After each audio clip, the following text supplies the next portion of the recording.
Hey everybody, 2 o'clock. Well, 2:05. We're a little late today. Jamie is in the pilot's chair panicking over there. Some Facebook glitch is happening. We're not sure where we're coming from right now, but I think looks like we got folks with us, so we're going to just roll with what we've got going. It's January 31st. Tomorrow's February. It's the last day of January 2021. This is show number 46. I can't believe we've done 46 of these. We're so excited today to have Richard Shindell with us. And he's coming to us from Buenos Aires, Argentina. And we've got Michaela Gauthier from outside of Venice, Italy. And we've got us here in rainy Nashville. Cold and getting colder. Rain's coming down, a little bit of sleet. And it is dog days of winter. Is that a term, dog days of winter? I don't think so. Dog days of summer? Yeah, it's dog days of summer. This is my first experience with winter. I don't know what Jamie's I'm from Texas, so I don't know about heat winter. stroke, Texas. She doesn't know winter. Well, it's a malapropism. It's not dog days of winter. It's dog days of summer. So I'm kicking off the show with malapropisms. But at least I have the right way of identifying how I did the wrong thing. How's that? Anyway, we are so happy to have y'all with us. If you're coming to us from Richard's page, hello, Richard's with us. If you're coming from Michaela's page or Jamie's page, welcome. We're happy to have everybody here. Gosh, let's just play some songs, all right? I think everything's okay. I don't think you need to panic. I think we're good. Are you panicked? You nervous? Because you don't know if it's streaming off of my page? It's not streaming off of your page for some reason, but people found it. So. People found it? Where'd they find it? On my page. On your page? Michaela's page?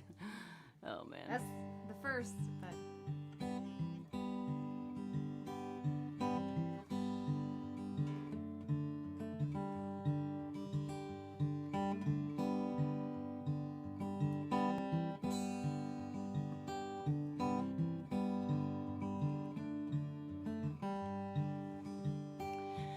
Jagged edges, broken parts, where you end and where I start. Got so tangled up in you, I can't tell false from true. You woke up inside a cage. I woke up consumed with rage, million miles from our first kiss. How does love turn into this? A stranger showed up in your eyes, heart is still cold as ice. I tried and tried, but I could not break through. There's two of you, one don't feel. I don't know which one is real. Loving you left me black and blue, and I can't tell false from true.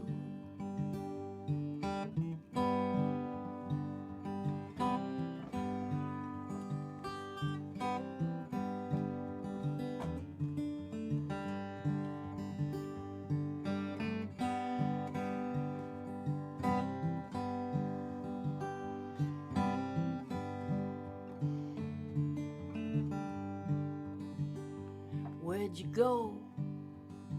Where are you now? Can you feel my heart somehow? Still so full of love for you, but it can't tell false from true. Stranger showed up in your eyes, heart is still cold as ice. I tried and tried, I could not break through. There's two of you, one don't feel. I don't know which one is real. Loving you left me black and blue, and I can't tell false from true.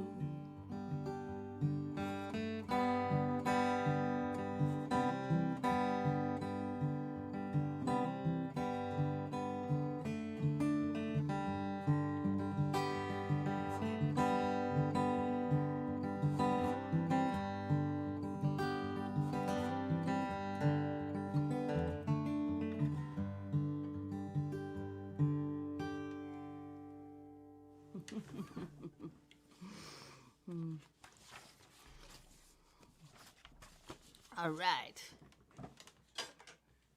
Are you still worried over there? No, I'm no. You're not worried?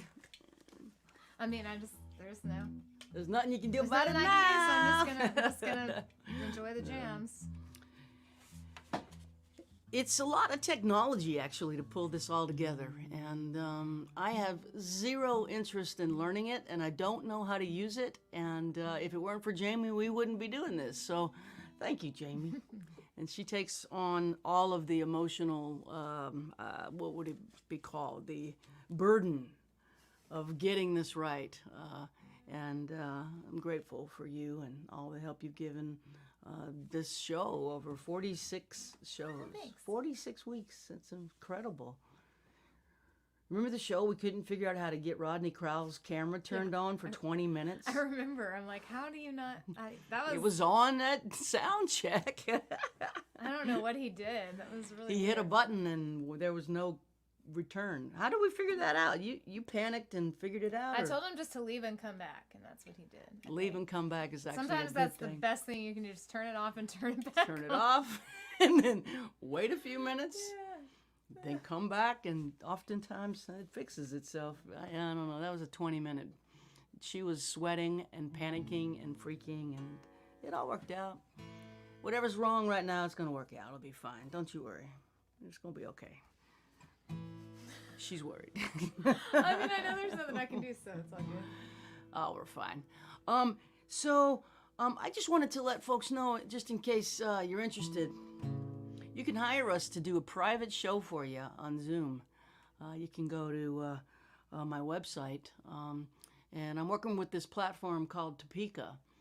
If you want to throw a party with your friends and hire me and Jamie to do a show for you on a private Zoom, we're doing that. And we had a great one. Was it about 10 days or so ago? A couple gave Jamie and I a show with Jamie and I to their mom. Mm-hmm. The couple's in Georgia. The mom is in Canada. They haven't seen each other. They hadn't seen each other since the yeah. beginning of the pandemic. Yeah, and their mom's a fan, of which I'm so grateful and honored. And it was beautiful. Yeah, it was really fun. Yeah. So if that's something you want to talk about doing, you can talk to the good folks at Topeka, and they will expedite it, set it up, show you how it works. And as usual, my ability to understand and make it happen is zero, but I will show up. All right.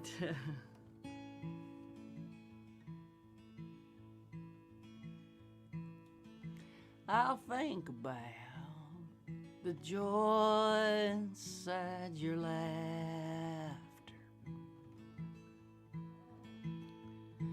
I'll think about your hand inside mine. I'll think about the sweetness of your soft skin as I try not to think about time. I'll think about my arms wrapped all around you. I'll think about the kindness in your eyes. I'll think about how you showed up my doorstep while I was trying not to think about time. So many roads, so many towns between us, so many nights, so many stairs to climb,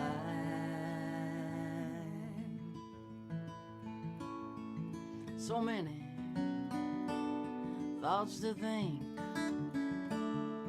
as I miss you, and I try not to think about time.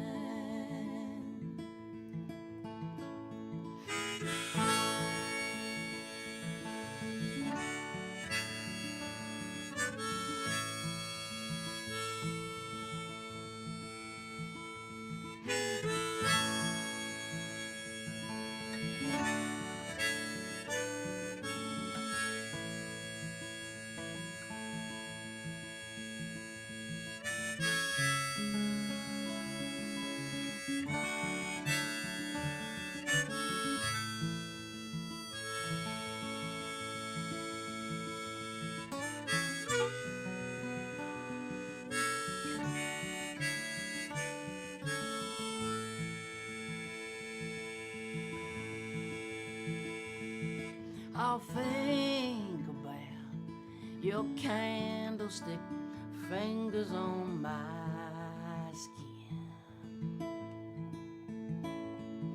I'll think about the shiver in your side.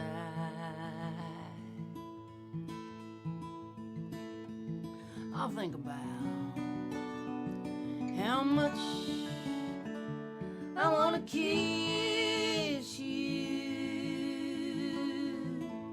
as I try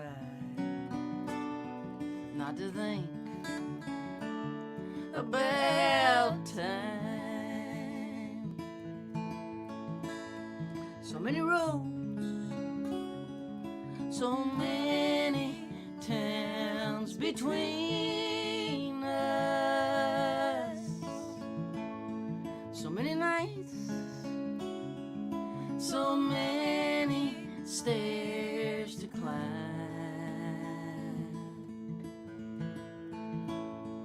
so many thoughts to think as I miss you, and I try not to think about time. I will try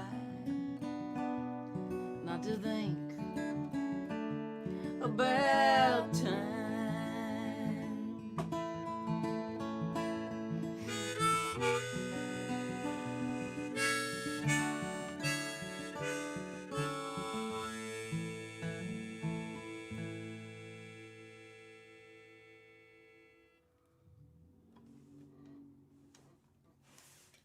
Motorcycle. Wow. Yes.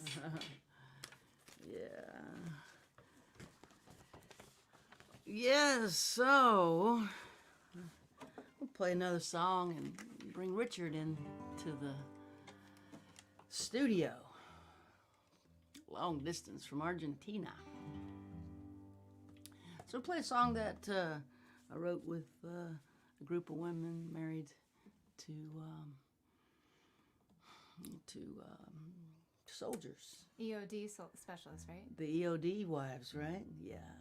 Yeah, this is a song I wrote a couple years ago now.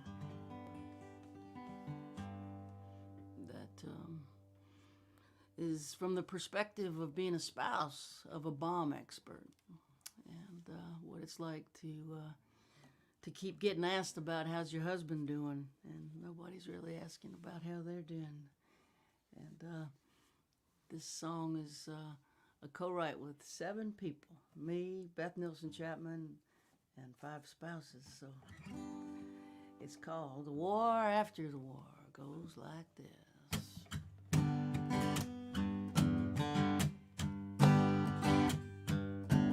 Who's gonna care for the ones who care for the ones who went to war?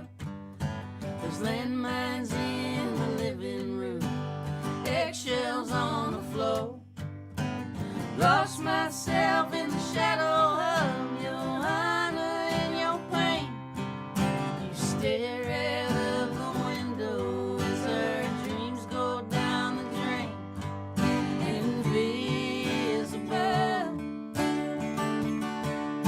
the war after the war.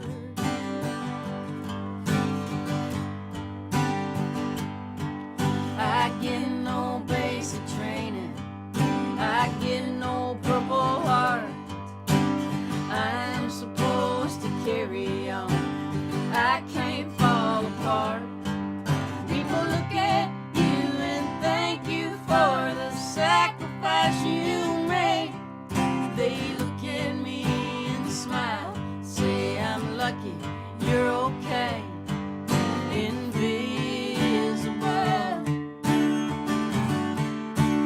war after the war.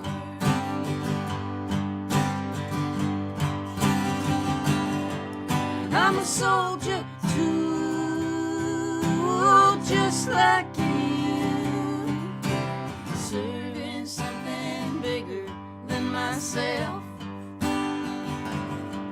I serve unseen, caught in between my pain and the pain of someone else.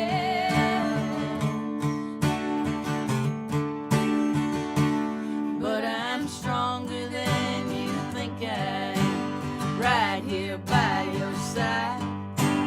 I am not your enemy, I don't wanna fight. There's no going back in time, I know you're not the same. You are not the only one for whom the world has changed. Invisible, the war after the war.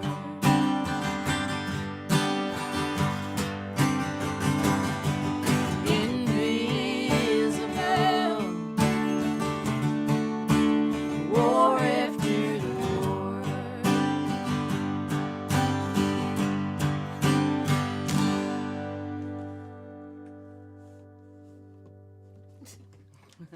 Remember when we first started doing these and you almost hit me in the face a bunch? Till we Oh, figured- when I did this thing So many that half of the show was me like dodging the heads. Do you remember? Like back like I don't do that anymore. in the early days. No, we figured out how to arrange figured out how to- ourselves. Yeah, Yeah, but we just- in the beginning there was a lot of like near misses.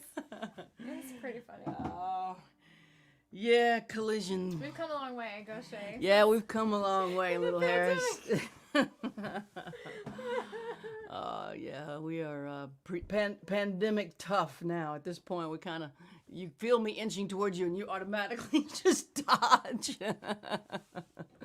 Let's talk to Richard and see how things are going in his world. Hey. Good to see you. Thanks for doing this. It's so good to see you. Thanks for having me. How's your pandemic going? Are you quarantined and stuff like that down in Argentina?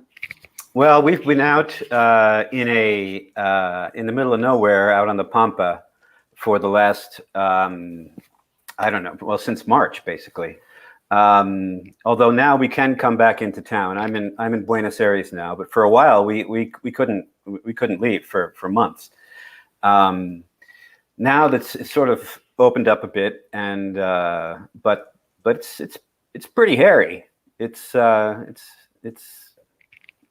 bad. So, but we're fine, and everybody in our family is fine. We've got some friends who have been sick, but they've recovered, and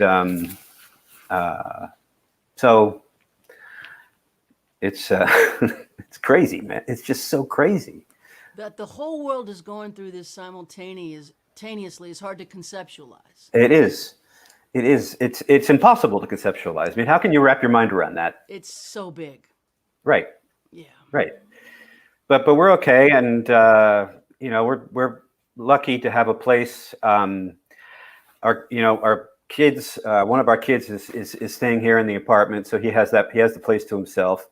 And then our daughter is in her apartment. She's on her own now.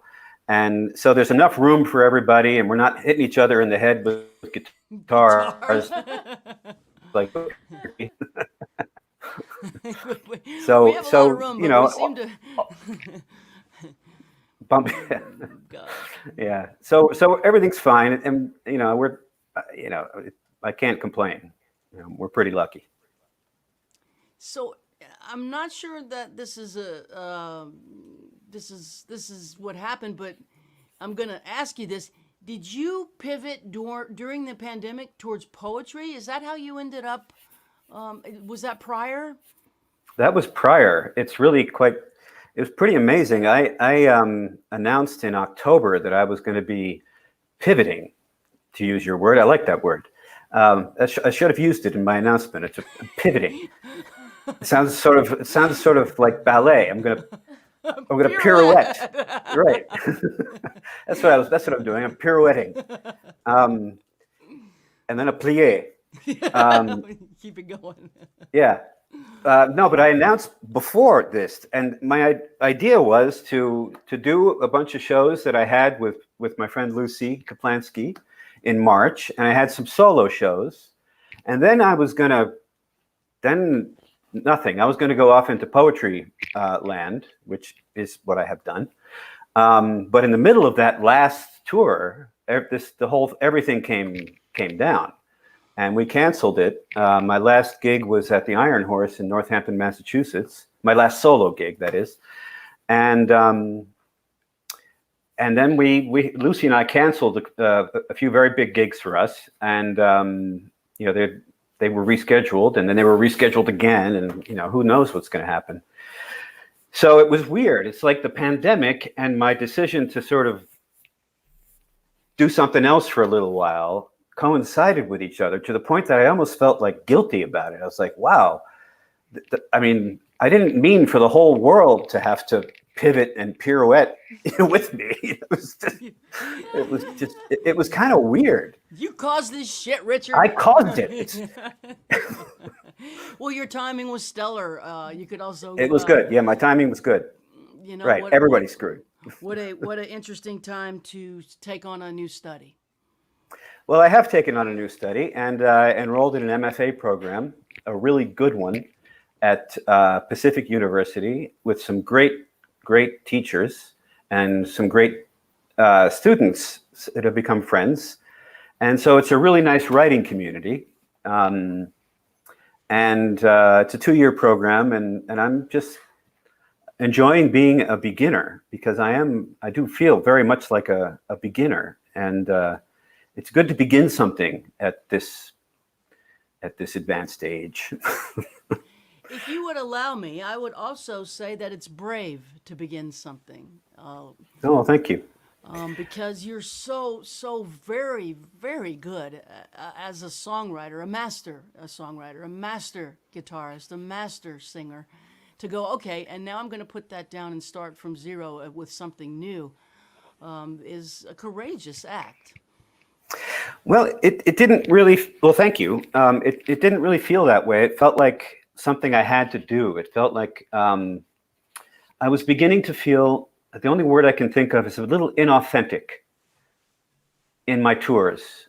I was having a blast. I was enjoying playing. I was enjoying, my guitars and my gear, and talking to the audience. And I was actually kind of better at that than I had been in a long time, and really, really enjoying it. But I just had this underlying sense of inauthenticity, like I was like becoming, it was becoming too comfortable, and I needed to try something. And I've always felt like I would like to try poetry, and and so I just decided, what the heck, I'll just give it a try, and then it can only help songwriting as well. I mean, there's no Definitely. any kind of different view, any facet on the creative diamond is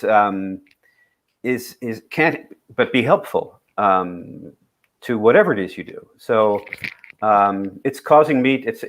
I'm reading a lot of stuff I wouldn't normally have read, which is incredibly inspiring and instructive, and it's just I had gotten away from work and doing like we do, and driving 500 miles and playing for an hour and a half or 2 hours and then driving another 500 miles. I had kind of gotten away from the words. I had gotten away from a certain relationship with words that I had, on and off throughout my career.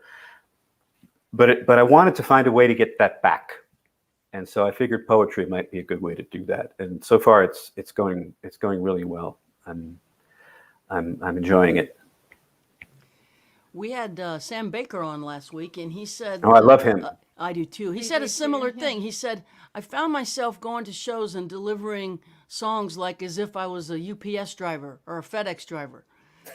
Just bring the package in and go back in the truck, go bring the package in. And it became a vicious cycle that I wasn't fully present for, because the urgency of constant motion had me focused on the motion more than That's what happens. felt healthy. And I think Jamie and I share that experience as well. I think that's what you're describing, is you wanted to reestablish a genuine connection with the art form instead of the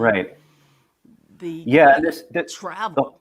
The travel thing is important, because for people who do what we do, and lots of other people who travel for a living, if you've done it for 30 years, you develop this, you become a little weird in the head. You get used to never being in a place for more than a few weeks at a time, maybe a couple of months. And your suitcase is always kind of Half-packed. sort of unpacked Always. or sort of packed always. Yeah, always. And that creates a lot of really weird psychological dynamics. And I felt that I needed to try to engineer a way to be in one place as long as possible. I did not require a plague for that. It was like way, more than, but just being in one place has been, I feel guilty saying it, but it's kind of been a blessing. We're all saying it. I haven't Rodney, been. What did Rodney he say? He said, I kind of like this pandemic thing. And he's like not the death and the dying part, but the Right. not being in a car to the airport again thing. Right. Yeah. It's amazing how much that devours of what we do, how much it is of what we do. It kills us. We go to an early grave living that way. It's insustainable. It's insane. It's madness. We lose track of where we are, who we are, what we do. We lose. It's just it's madness, and we've got to find a way to do it differently when it returns, or we're gonna get back on that constant treadmill. Yeah. So I agree. there's consensus here. 46 weeks, 46 artists, 46 people feel the same way. I'm not the only one. No, it's killing all of us. Yeah. So, well, I have not heard or read your poetry. I'm really looking forward to you reading some for us, if you don't mind. We'd love to have you do a reading for us here. Sure, I would be happy to. I haven't done many of these, and like I said, I'm still a beginner. But I've got some poems here, and they tend to be short. So shall I just go ahead? Yeah, we'll put ourselves in the green room, and it's Richard Shindell's Poetry Corner. Okay. All right, I'm going to start with a poem for my mother, who has been, well, let's just say she's been better. She's okay, but she's been better. And I can't visit her. And that is, or I haven't been able to visit her. I did in March, just before I left, which was, in retrospect, kind of crazy because God knows. Anyway, so this is a poem about visiting her. It's called A Visit. A test before flying, then 14 days, and a test before driving without any stops. Left at the light, left again at the church, then gravel and a white wooden fence. I avoid your parking spot, then remember the car has been sold. On the way in, I empty the mailbox. There, among the usual flyers, bills, and offers, is the current issue of Majesty. You put down your Patricia Highsmith. We stand for not embracing. I show you the magazine and make a crack about the ecumenical nature of your reading habits. Oh, shush, you say. Let an old woman have her contradictions. I take my bags to the guest room, upstairs, where you can no longer go. Upstairs, where a portrait of Georgia O'Keeffe keeps watch over your secret collection of royal memorabilia and biography. Windsor's greater and lesser. Honi soit, says Georgia to anyone who would think ill of a guilty pleasure. I go down to make dinner, find you still reading, but nodding a little. Upstairs, the bubblehead queen keeps waiting.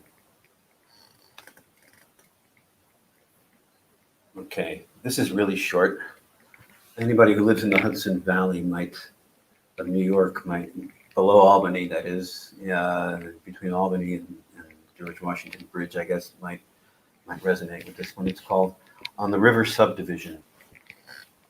The River Subdivision is the name of the CSX track that runs along the west side of the Hudson River between Albany and Jersey, I guess. On the River Subdivision. There is the company of little, a surface micro of katydids and crickets, soft sibilants of trees, frequencies that reach no further than our open windows. A close world, swaying in yards, no larger than mine or yours. Where you might hear a pine, I hear a sycamore. But the ringer in all our dreams rises out of rumoring infrasound into a Doppler blue diminished minor 7, humming through the swing set, the long ground-born macro, in from the late Devonian, chiming down the west shore of the Hudson to the refinery in Linden. Let's see, what else was I going to do here? I guess I can just go along and choose things as I want, right? All right. This is called gift hunting in Prague. Gift hunting in Prague. I knew better. Chances were slim that the Czech National Library was not missing a volume of Buffon, that this parakeet had not been poached, excised with an X-Acto knife for framing and hawking to tourists beneath the castle wall. Yet I said yes to the smiling vendor when she asked if I would like it bubble-wrapped for flying. No need to dwell on the sketchy provenance. We both knew love would be crossing some borders undeclared. But no one imagined that it would end here in this southernmost room, hung from a hook on the northernmost wall, with must finding a way in through the backing, blooming under glass, like fingerprints in black dust, marking the no farther of us. So how many is that? Did I read one or two? Is that two? Oh, I can't hear anybody anyway.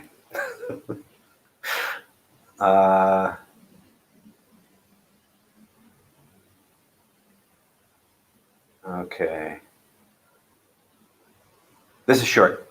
This is called Foxes. Out in La Pampa, there's a lot. It's wild out there. There's some woods next to our little place, And there's lots of creatures. We got foxes and some armadillos and voles and just birds galore.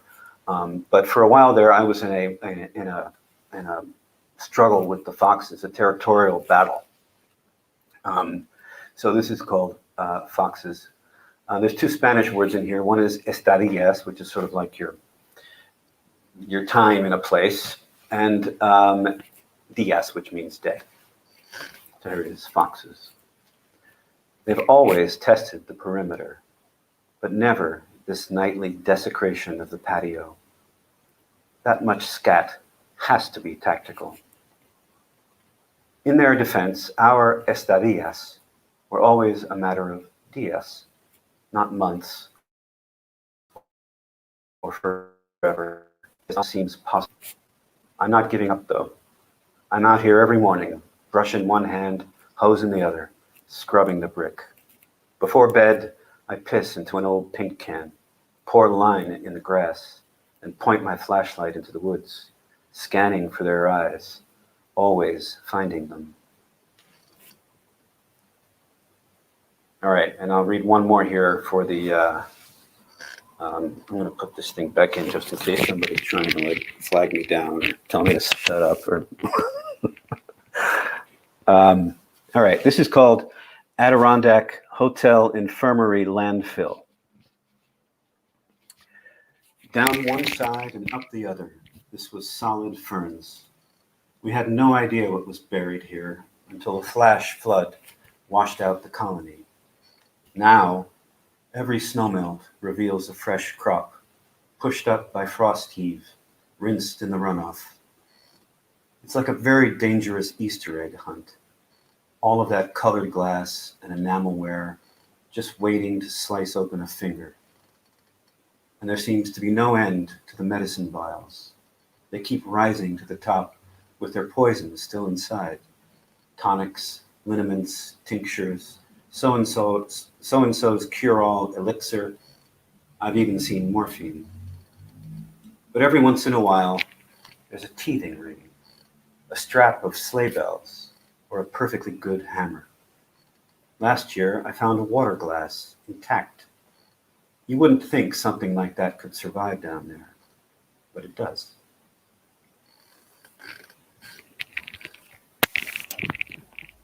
Wow, great. Adirondack Thank you. Infirmary Landfill. That's awesome. That's actually a real place, and I do have that water glass. Oh my God. Wow. Oh my God. Oh man, it's so illuminating to you massage the words much like a songwriter, but it's not a song. What do you think the difference in a poem and a song? Is it more than just that it's not allowed melody? There's that. That's a big difference. In a poem, there can be nothing. There can be no other music than the words themselves. The words themselves have to provide their own music if music is what you want in the poem. It's not, maybe you don't, I don't know, but it's really different. There's all kinds of things. There's the use of rhyme, which is still much more common and in songwriting than it is in poetry. Rhyming in poetry is a little trickier. You don't want to be too obvious about it. It's not. They don't tend to be really hardcore end rhymes. There's a lot of internal rhyming and slant rhyming and there's also the question of repetition. Songs tend to be very formally, at least my songs, or the kinds of songs I listen to, tend to be very formally pretty structured, verse, verse, chorus, verse, verse, chorus, bridge, verse, chorus. So there's a lot of, this repetition is more common. But, I don't want to generalize too much because that can also happen in songs. I'm thinking of Lucille Clifton, for example, who some of her early poems sound like blues songs, and there is repetition. So you don't want to generalize too much, but it's really a different thing. And not having the melody to hang on to, not having the emotional content of the music, which is a huge thing. You don't have that way to pull people in. And so, and you don't have that to rely on. And that's a big challenge for a songwriter if they're moving to poetry. But I like it.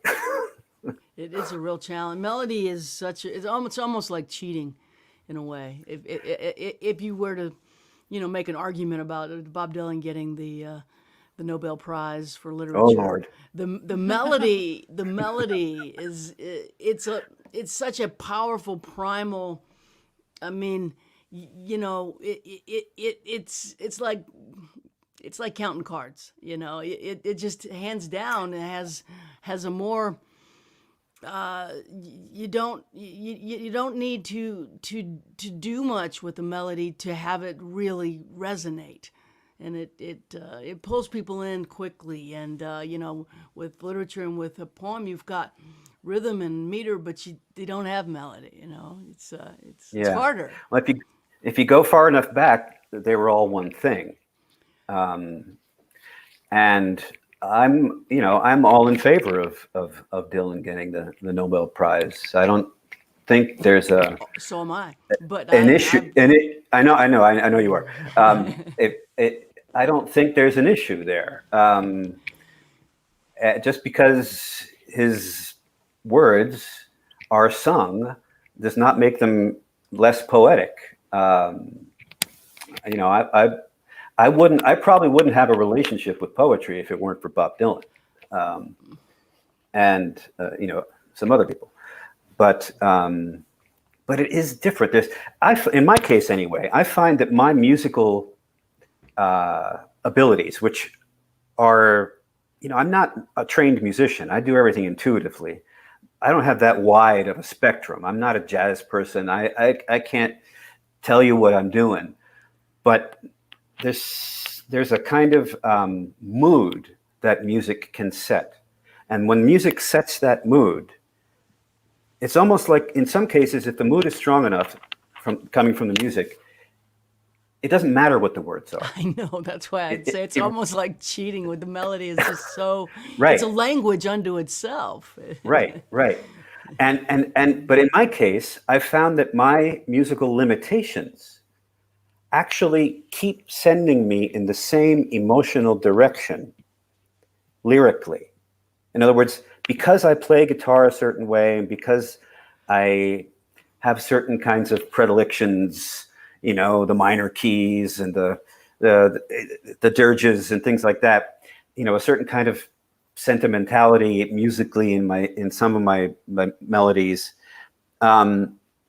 that automatically sends you in a certain kind of not automatically, but it sends me in a certain direction lyrically.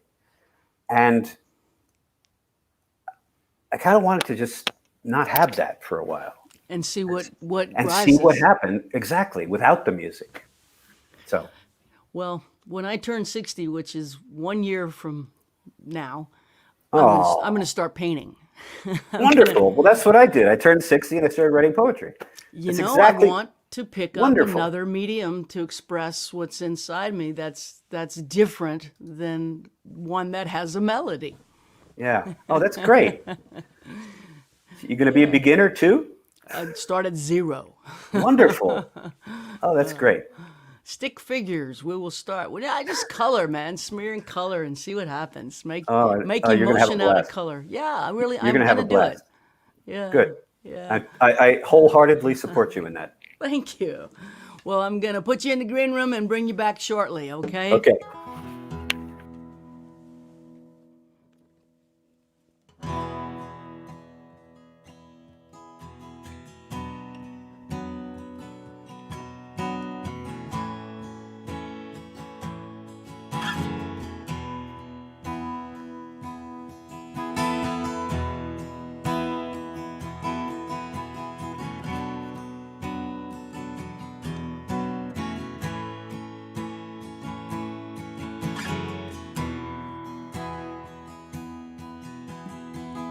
I keep staring at the clock, stumbling round the house in shock.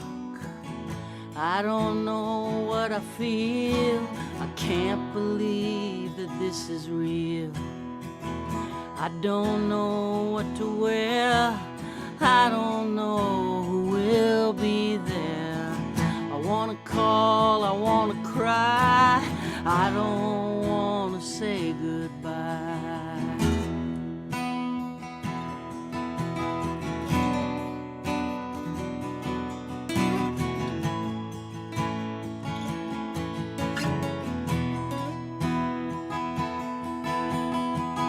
Turn the key, make the drive, park and watch the cars arrive. Friends I never knew you had. It's moving slow, it's moving fast. I walk by your photograph, hear your voice, hear you laugh. Everybody's dressed in black. I still think you're coming back. Could you be gone?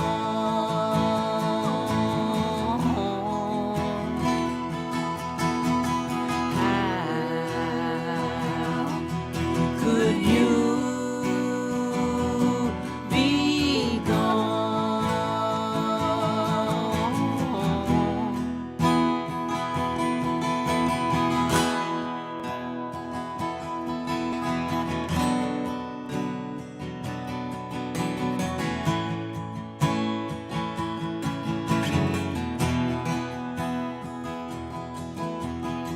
I'm sitting in a plastic chair. The preacher's words hang in the air. A cross of roses, pink and white, slideshow pictures of your life. Children run across the lawn. They don't understand you're gone. I'm looking for you in the crowd, looking for you in the clouds. Could you be gone?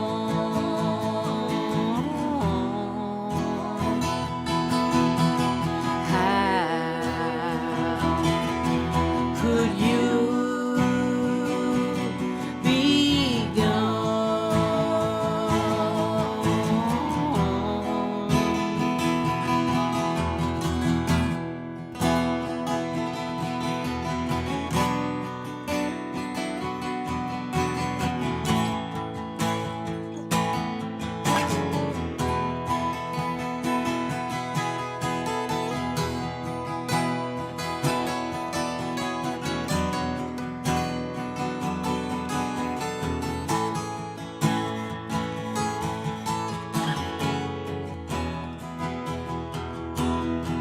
We all hang our heads to pray.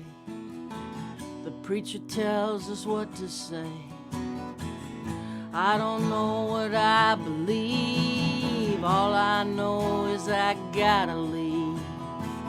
Walk alone back to my car. I go before the goodbyes start.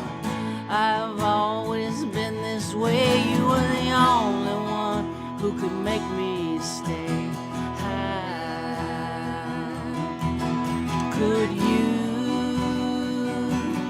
be gone?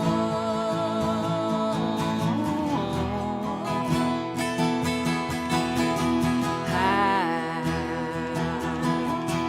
could you be gone?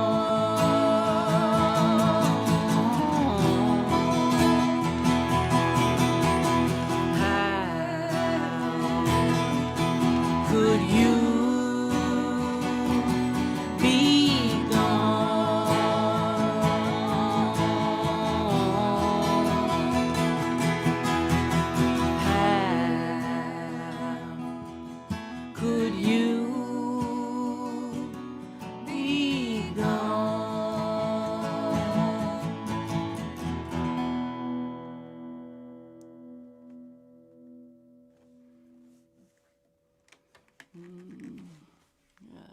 God. Let's go to Italy. Let's see how the maestro's doing outside of Venice. Hello, Here I am. sir. Good to Welcome to see Italy, you. my friends. Good to see you. How are you? Great to see you. And great also to see Richard Shindell in this new incarnation as a poet. So this was really interesting and brave, as you told him, because it's so great to start something new, and brave also because in some way we have a melody in the songs, and I say that it's like to have honey on your cup to drink the medicine, the bitter medicine. If you don't have melody, it's more difficult, it's harder. So I really respect his choice. So I am happy that tonight it was Richard Shindell Poetry Corner, not Michele Gazzi's Poetry Corner. So I love that. I Well, love that. you and I have traveled together for many, many, many years. Hmm. And your suitcase usually starts out at about 20 pounds. And by the Hmm. end of the tour, you are right on the edge of overweight. And the difference between 20 pounds and 50 pounds is poetry books that you are buying in old bookstores everywhere we go. I know no bigger fan of poetry than you. Yes, I love poetry so much, and as you know, so I really appreciate this Richard Shindell Poetry Corner, and yes, books our major problem on tour. I remember begging you to bring if you could some of my books in your suitcase. No. Remember that? uh, like you, I take pride in my book collection. I have Yes. books everywhere, and I love it. I don't know. Just having them here makes me feel smart. But we do read. We read every day, and Yes. the poetry books that you've purchased over the years on the road. A lot of them are first editions, or hard to find, or translations. And I know that you're a scholar of poetry.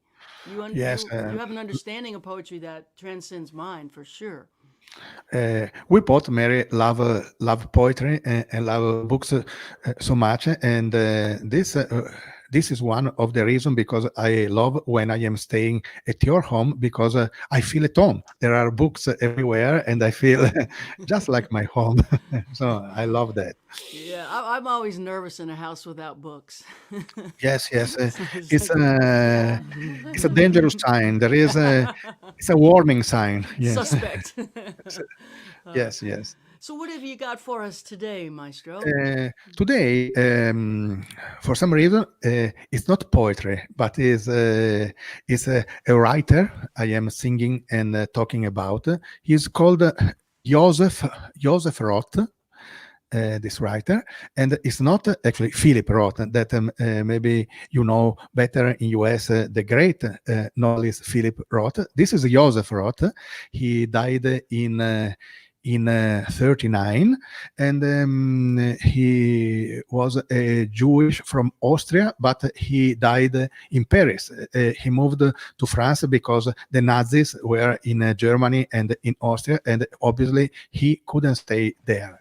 And his last book is one of my favorite books that I suggest to our friends, and it's a short tale called "The Legend of the Holy Drinker."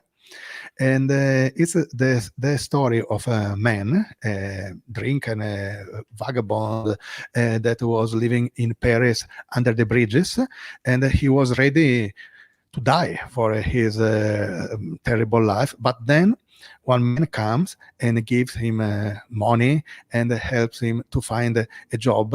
And for him, this is not good news because he was ready to die, and now he have to start a new life again and again, to have loves, abused hopes, to have friends, betrayed glances, and so on. So he had delusions in life, and he had another life, but again, it's not better than the one that he had before. And so at the end of the tale, he said, God, let us drinkers pass away when it's our time, because his second life wasn't so great. So I wrote a song inspired by this tale, and it's really short, but it's something that I really feel. I can tell a technical device. The book is written in the third person. I was thinking that it could be easier to understand if I was singing in the first person. So I say I, not he, like in the book. I'm ready. Legend of the Holy Drinker, in memory of Joseph Roth and of all the drinkers that died at the right time.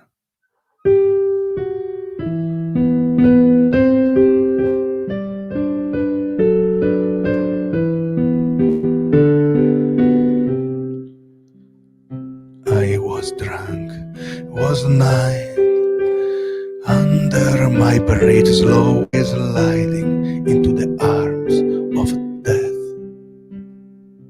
To die was sad, but sweet in some way, to put an end at last. No more loves, abused hopes, no more friends, betrayed glances, no more journeys, promised lands, no more psalms for who never answer.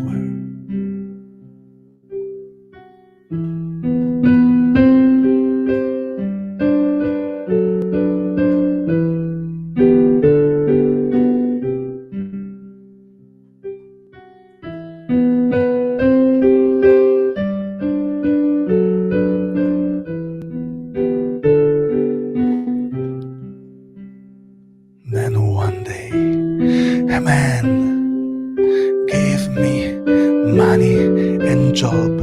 I got a new life, but actually the same old life, like a dream too many times.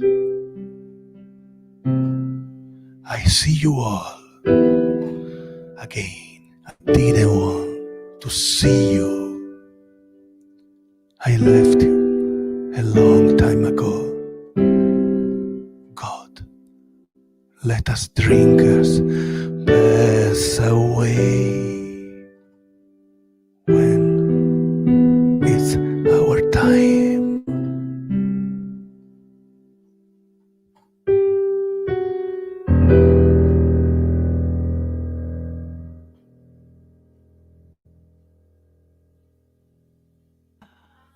Bravissimo, maestro. Yeah. Wow. Grazie, grazie. The Legend of the Holy Drinker. I suggest to read the books. The book that is such a great book. It's like a commercial for the book. My song. I suggest to read it. Well, you know what? I'm gonna. Let me know. I will. Thank you. Okay. I told Jamie right before you started that there's an assignment. We need to write a song in third person. Yeah. Yes. She, and it's about myself. Like it's like Yes, yeah. like a mental breakdown song. I'm now referring to myself as She. Gauthier. That Go feels check. really familiar to me. Well, thank you, Michaela. Thank you, Mary. And always a pleasure. Thank you for being with us and bringing the love and bringing the joy and bringing the beauty. Thank you, Mary. Thank you, Jamie, and thank you for another Sunday together. This really helps not only our friend but also me, also us. Thank you, everybody. Yeah, connection. We love you. We'll see you soon. See you soon. Ciao. Ciao, Ciao, ciao. Michaela. And we'll bring Richard back if he's available. Just one moment. Let's bring him down. There he is. There he is. I'm right here. Oh man, is Michele already gone? No, he's still with us. You want to? Oh, he's still. Man, that was great. That was just That was beautiful. I love that. Oh, thank you. Thank you. Really Thank you, nice. Richard. Yeah. Your appreciation is really important for me. So thank you, my friend. You're welcome. You're welcome. That was one. And Mary, what was that last song you played? It's a new song called "How Could You Be Gone." That's really good. I love that. I love the melody. Thank you. Nicely done. Thank you. Oh, yes, Thank yes. you. Well, It's back such a great song. we're in the Mutual Admiration Society here because I'm in awe of your ability to communicate with poetry. It's gorgeous. Well, thank you. Thanks. Thank you, Richard. Am I going to do that again? Please, please, let me put myself into the penalty box and turn this over to Richard. Okay. First of all, I'll shout out to some of my poetry peeps who I know are out there, and perhaps a teacher or two. You know who you are. And also my friend Bob Telson asked a question about, he's confused about the armadillos I mentioned, because he knows there are no armadillos in Argentina. And he's correct. There are peludos. I just didn't have to explain peludos, but a peludo is a kind of armadillo. So how's it going, Bob?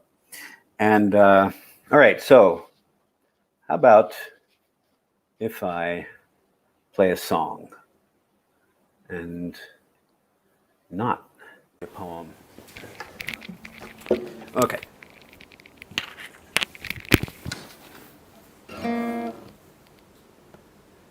This is going out to, I don't know if she's listening or not.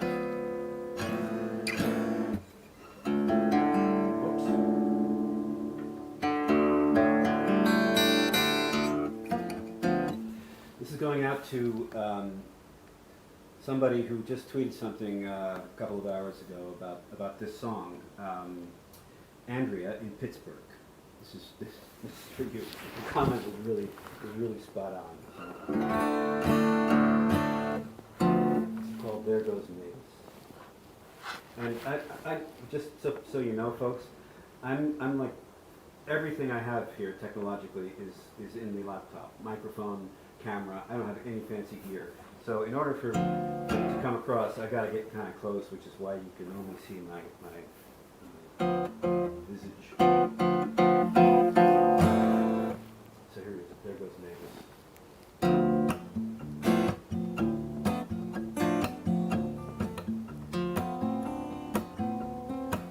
Beach at Newcomb Harbor, last days of August.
In the crowd,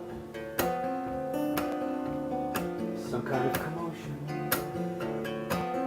A little girl is shouting, "Fly away, fly away."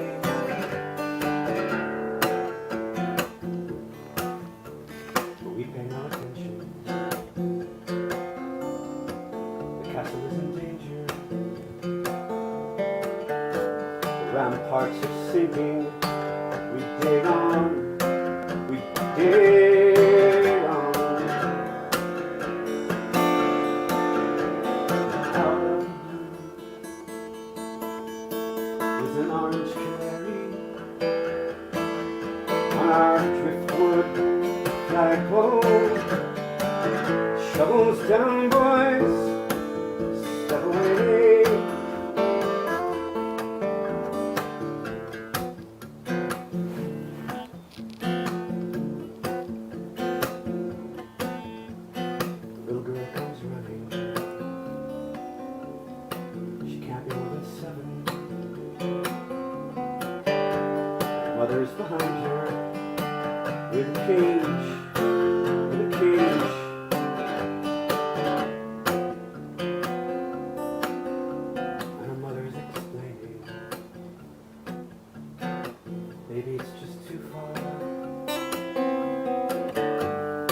she'll never survive here on her own, on her own. The little girl's not listening. She's talking to the bird. Mavis, you can trust me. Now it's your big chance. Fly away.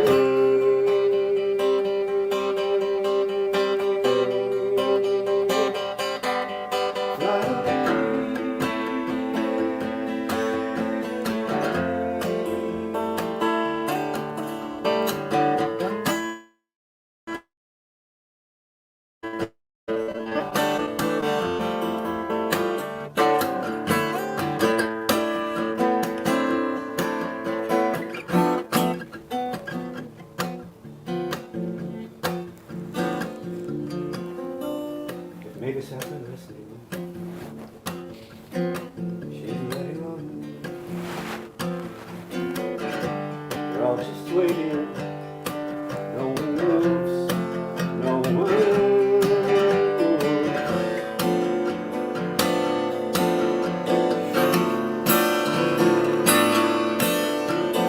Here comes the big one.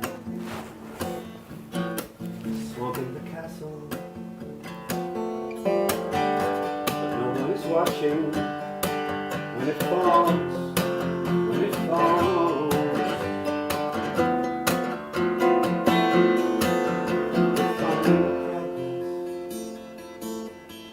A little bolt of orange on the long horizon. There goes David.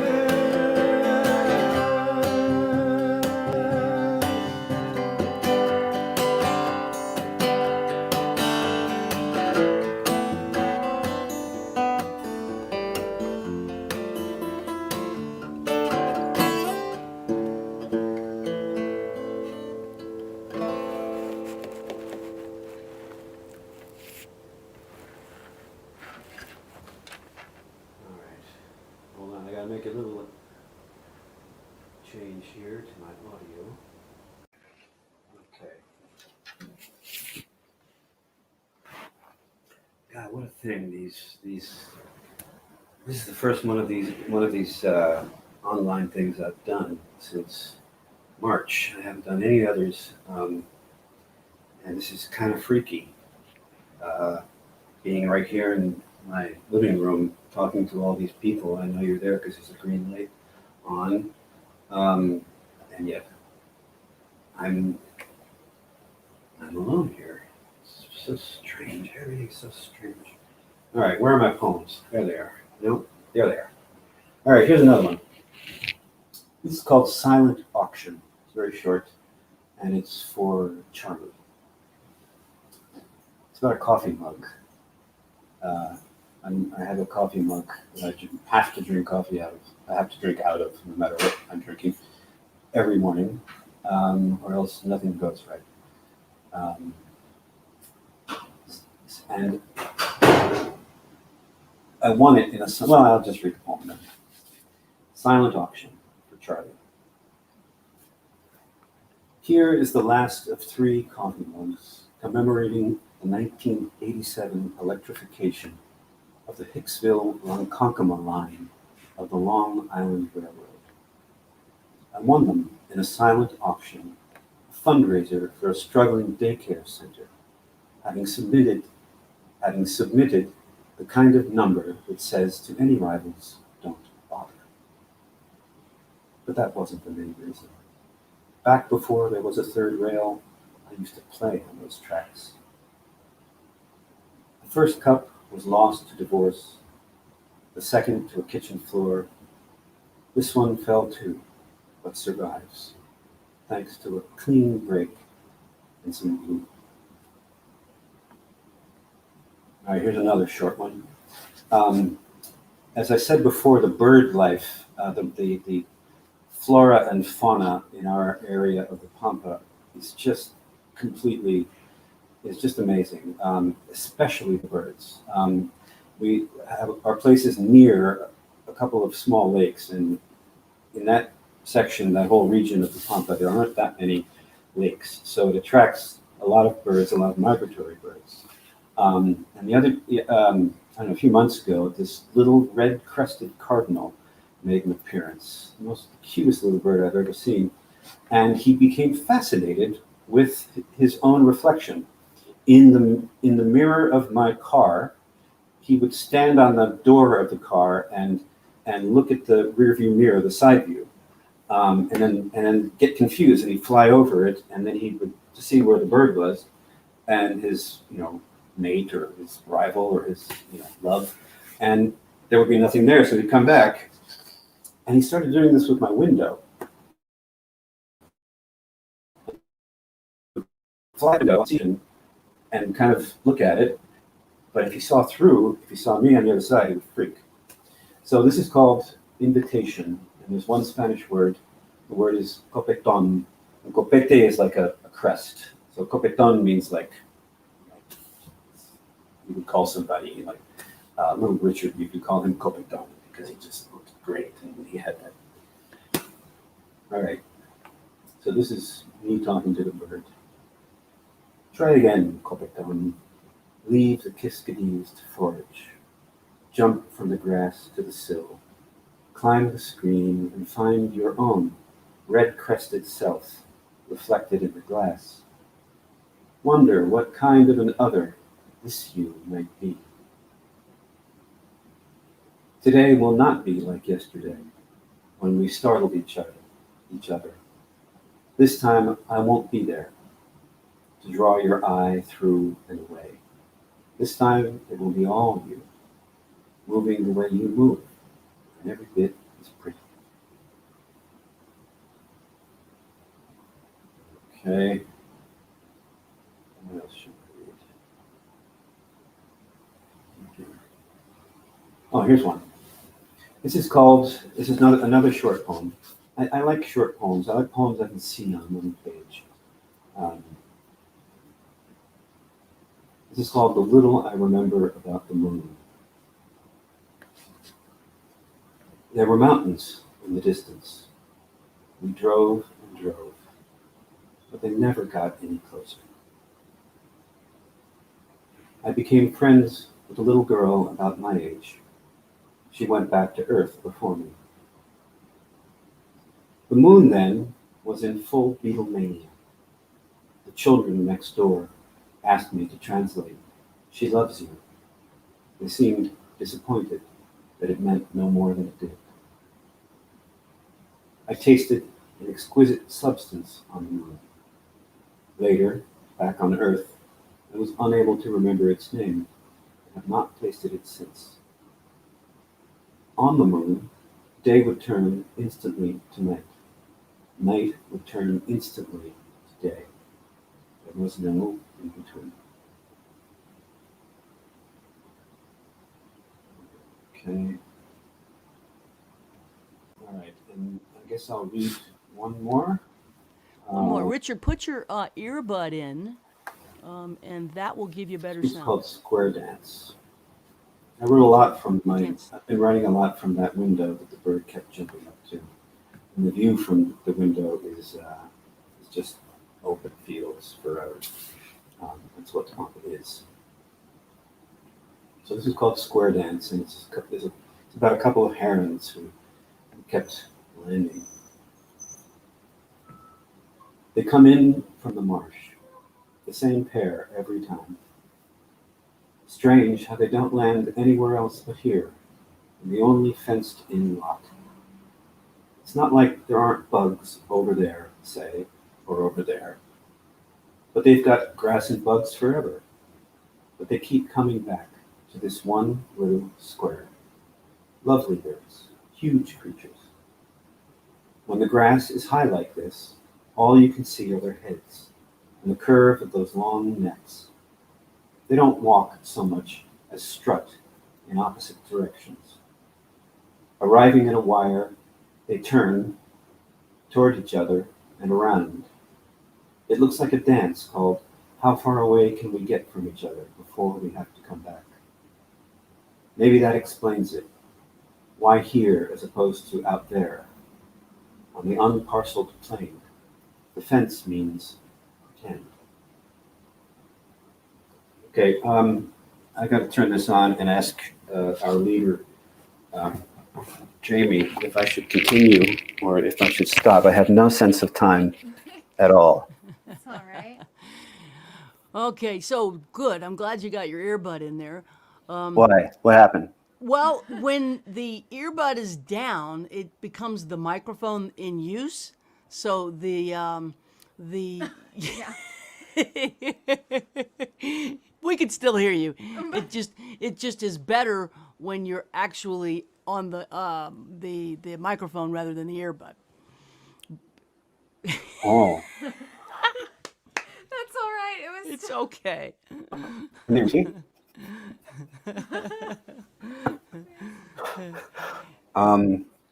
It was. What should I do next? Read us one more poem With the with the earbud. earbud in. With the earbud. Did anybody hear any of that? Yes, Yeah, it was we just could hear- it was just not as clear as when the earbud is in, Shoot. because then it selects the other mic. Shoot. Okay. All right. Damn. I already read that one. Here's the one. Here's one I wrote thinking about. I was on tour, Mary. I was in Nashville, North Carolina. I think I was playing. Where was I playing? That new gig. Louise's gig. Anyway, and I walked around. I had a day off. Day off is always a lovely thing, and I bought something. This is called Skillful Means. It was an impulse buy near close of business after a day spent walking in Asheville, North Carolina. On the way back to the hotel, I was drawn over to a shop window, its bright display of prayer flags, statues, books, tapestries, meditation pillows, and this singing bowl askew on a satinette base. Years ago, I wanted nothing more than to be that empty. So I sat, drowsy but awake, thanks to the pain in my legs, a shade out of true, wondering how long it could possibly take for 35 minutes to go by. I went into the shop, setting a bell in motion as the door swung open. Okay. That's it. Thank you so much. You're welcome. I'm sorry about my technical glitch.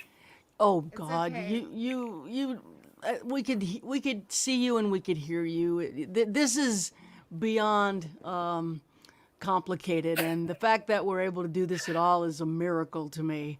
And having this be your first one, we're just honored that you trusted us and agreed to do it, and read your poems, their beautiful new work, and shared this afternoon with us. It's just such a pleasure to see you. You know I love you. And Yeah, likewise, Mary. I love you too. And when I got your message, it was because I was in a weird place, and but I feel so much affection for you, and have so much respect for what you do, and just your person.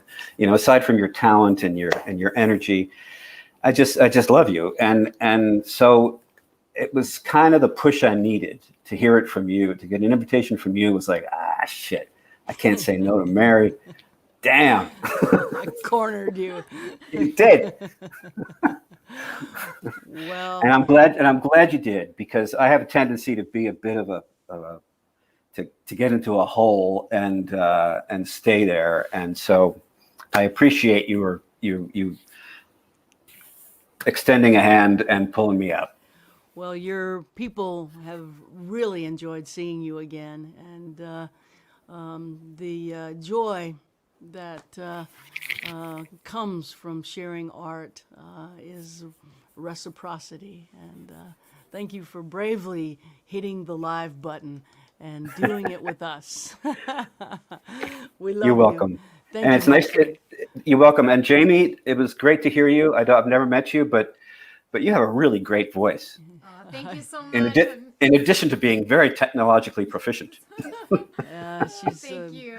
You're brilliant, welcome. A lot. brilliant Thanks, artist everybody. as well as all the other things. Thank you, Richard. Thank you. You bet. We'll see you.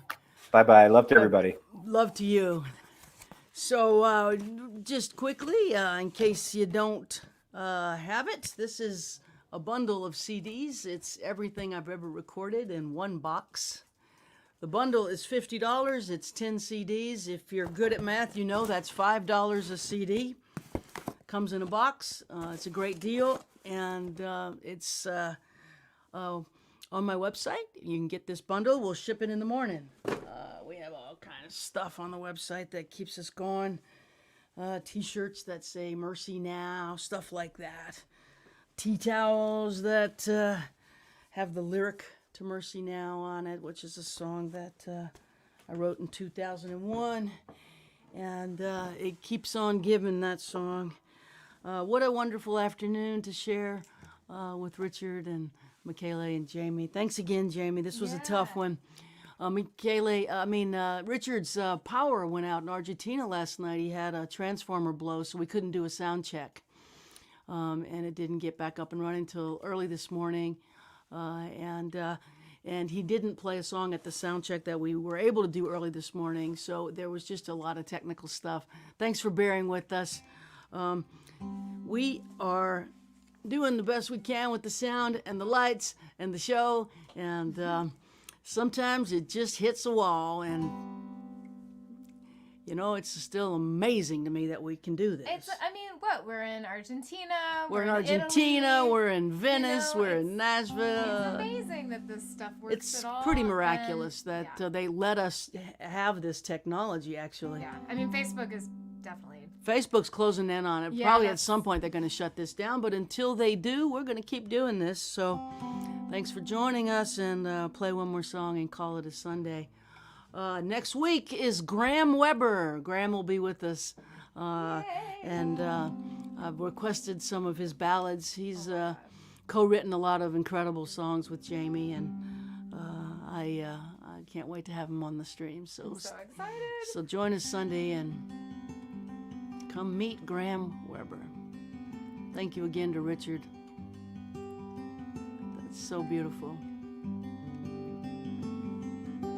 May eternity hold you in the hollow of her hand.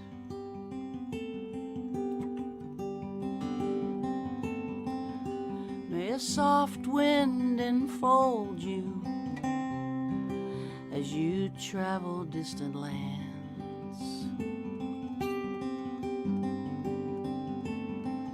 May the moon and stars delight you as the daylight dims.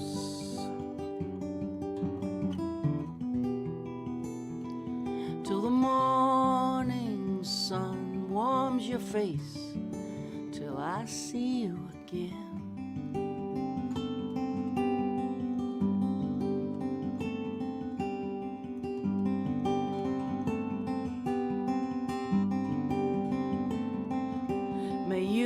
Down your struggle beneath a silver sky.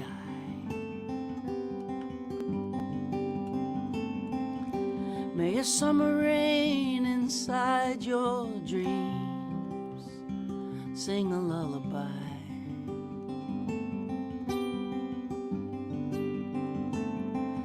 May there be no more sorrow,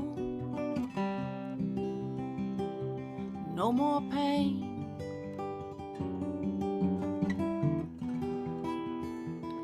May you sleep inside the stillness of the night till I see you again.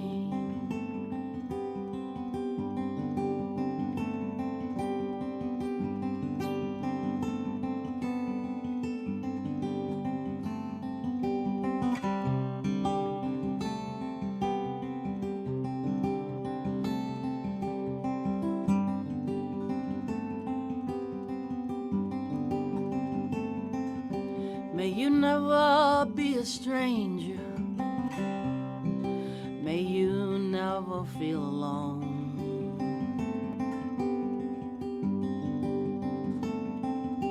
May you reunite with family and friends, and may they walk you home.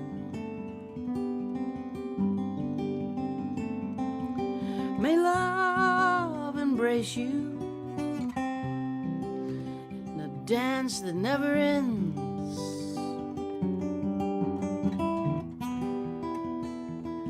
May you rest in gentle arms till I see you again.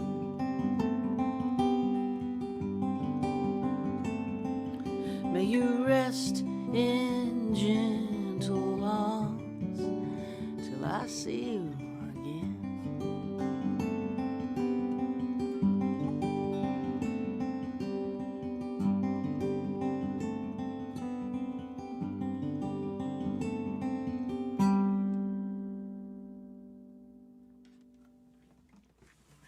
Thanks for tuning in, everybody. Please come back. We'll see you next week. Same time, same place with Graham Weber.